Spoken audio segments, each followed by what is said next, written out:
Hello everybody and welcome back to World of Warships Legends. My name is Spartan Elite 43 and tonight we are back in Ohio. But why? Why the Ohio? Simple. There is a question that I've been getting a lot lately in the comments section, and that question is a very simple one to answer. Which is better, Ohio or Vermont? The answer is Ohio, and it's not even a competition. The Ohio is simply just better. There are multiple reasons why the Ohio is better. It's got extended range secondaries, so you can use that.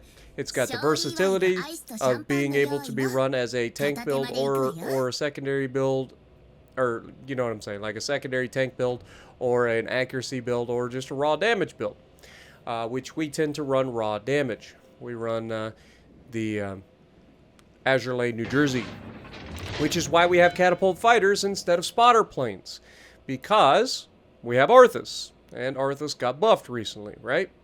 Now, sure, you could run all of the other things that I just said on Vermont, and we've tried all of those things. You guys know that when I first tried to play Vermont, when I had it on loan from Wargaming, I spent like the entire time testing out every conceivable build to try to bring out the best in the ship. And in the end, it never really mattered. Oh, wait, wrong. That's a song. Anyway, no. In the end, we settled with Azure Lane, Colorado as the best build, in my opinion, for the Vermont. But, with that being said, the Ohio doesn't need Azure Lane, Colorado to bring out the best in it. That's why it's capable of being used in so many different builds. And the reason for that is it's got a Montana hull.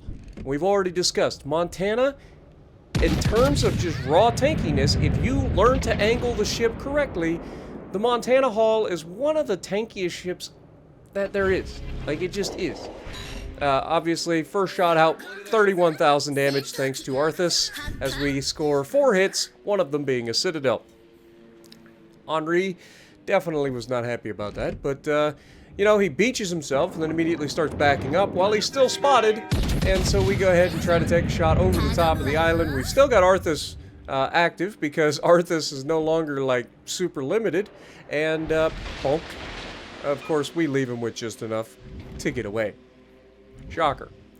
But as we push over, like I said, Montana hull is incredibly tanky. You just got to learn to use it. If you learn to angle the Montana hull very well, the only thing that really competes with it in terms of overall like tankiness would be the Gross Kurfürst. The only reason the Gross Kurfürst gets a little bit as we get Citadel by the Repub. The only reason that Kurfürst gets a little bit of a nod in terms of tankiness is it's turtleback armor, so up close and personal, you don't have to worry about getting Citadel, though you still take a boatload of damage. But it also is the only ship, really, that can bow tank a Yamato and get away with it, where everybody else cannot. Now we take a shot here at the destroyer, and we get our first kill, giving us our first proc of the legendary what do you call it? The legendary module, the legendary artillery plotting room, which gives us more damage, as well as procs the faster reload, right? Or, sorry, the more accuracy. Sorry, I'm all goofed up. I'm all goofed up. But anyway, so Ohio has the Montana hull. Vermont does not. One of the reasons that the Montana hull is tanky is it's got an incredibly thick belt, and the belt is absurdly thick. It is the thickest belt in the game, I believe. I could be wrong, but I believe it is.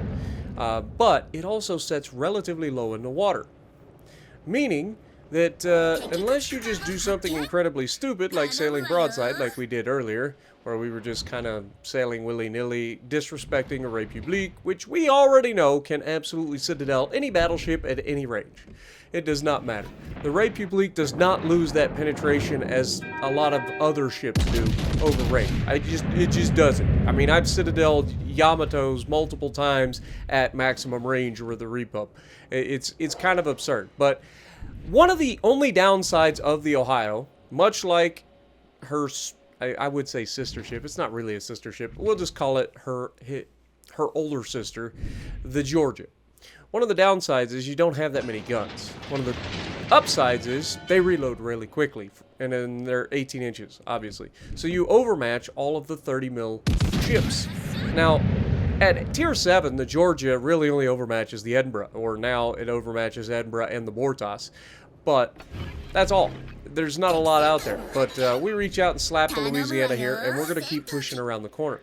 Whereas Ohio, there's a lot more ships that are now added to the game that the Ohio gets to get the overmatch on. The ZOW. Basically any of the new cruisers that were added. Most of them are 30 mil, I believe, with the exception of Venezia. I don't think it has 30 mils of armor everywhere. But anything with 30 mil, the Ohio can overmatch, right? And so can the Vermont. What separates the Ohio and the Vermont outside of the Montana Hull, the faster reload? Well, it's simple. The heals. The Ohio has the quick fire heals, much like the Florida has. Everybody always forgets that Florida has the fancy heal for the Americans. It's not quite a super heal, but it's a better heal. And they come back relatively quick, which is one of the things that keeps Ohio's in the fight longer than you'd expect. Because most battleships, you kind of understand that, like, if you do enough damage quick, they might get a heal off, and then you kill them. Whereas Ohio, they might get a heal off, and then you do some serious damage to them, and they get another heal off, and then suddenly you find yourself at the bottom end, where you're like, oh god, I'm at a disadvantage here. That's the problem with the Ohio, right? So you've got this incredibly tanky ship with fast reloading, hard-hitting guns that are decently accurate, that get more accurate thanks to the epic and legendary modules over the course of the battle. They get more and more and more accurate, right? And harder hitting as we reach out and smack this Louisiana once again. And we keep taking rounds from the République on the back side of the map. But one of the things that I just cannot get enough of is the fact that people underestimate mobility in World of Warships Legends. And Vermont cannot disengage. It cannot. That is the one downside, the biggest downside of Vermont. It also sits very high in the water, has very flat armor, so it's very difficult to angle well unless you're up close and personal in the Vermont. At any sort of medium to long range, Vermont's armor scheme becomes very, very defeatable. And at close range, if you get caught broadside, or at really any range, if you get caught broadside in the Vermont, it has an exposed citadel. It's a raised citadel out of the waterline, which means that you're likely to be sent packing, right? Now here we've got a Brindisi on my left. We also have a Montana all the way out there on the flank. I got to pay attention to the Frederick de Grossa on my right and the République. So we're going to have to put ourselves in a position to defend ourselves. Now, fortunately, Frederick de Grossa pushes around the corner, so now he's out of the line of sight, and I get to focus down this République. I don't want to go out to a point where the Brindisi becomes an issue while fighting the République. I will save the Brindisi until after I fight the Ré. But notice the secondary started going off at 7.2. I'm not running a secondary build. That's the extended range secondaries that we talk about. It I believe is 7.5 kilometers, much like the Massachusetts is at Tier 7. So you get the benefit of having longer range secondaries for any time you get into an up close and personal fight. You've got the Montana Hull, you've got fast reloading, hard hitting guns that overmatch 30 mil, and you get those really nice heals as well. And we set the fire with our secondaries on the enemy République. Des Moines decides he wants to come out and have a little bit of a fight. And so we're going to go ahead and show this Des Moines that he's not as slick as he thinks he is, right? Like every cruiser player ever thinks that they are the smartest person in the game. Like they just do. They think, oh, I just play to fight the battleship. But the problem is, you're predictable. All right, we know at least an experienced battleship captain pretty much knows what you're going to do. Sometimes there are some cruiser commanders out there that do a good job of mixing things up, but the difference between a great cruiser commander and the average cruiser commander is simply that it is the predictability. right? If I can predict what you can do or what you're going to do, you're going to have a bad time in a cruiser. Okay? It's just not going to go well for you. There's a reason that we always say that, you know, it's rock, paper, scissors in World of Warships. And battleships are the counter to cruisers under normal circumstances. But Brindisi gets caught full broadside, and so yeah, there's no doubt in our mind that he's done. And that gives me a third kill and brings my maximum damage up even higher. Now, unfortunately for us, the only thing really left for us to shoot at is going to be the Des Moines. The destroyer is too busy going all the way around the map to end up in the cap. Montana is hiding and about to get torped into oblivion. And the Des Moines is all the way at the back of the map, very upset that we already slapped him once. And so he's now riding the border thinking that abusing the physics of the game is going to save him, when I've been here, done that, got the scar of every time somebody decides that this is the way to play. As you can see, it is not. Losing half of your engine power is a stupid plan and an agile ship. Just throwing that out there. It may save you the first time. Maybe people don't realize you're going to run into the border. It may save you if the auto-aim is being used and all of that. But, again, if it's an experienced player shooting at you, running into the border is not going to do much of anything. Especially if you stay there, right? You can use it, but it's going to slow your ship down considerably. And I've said it many a times, when you're in an agile ship, like a destroyer, like a cruiser, speed, agility, moving around is your friend, right?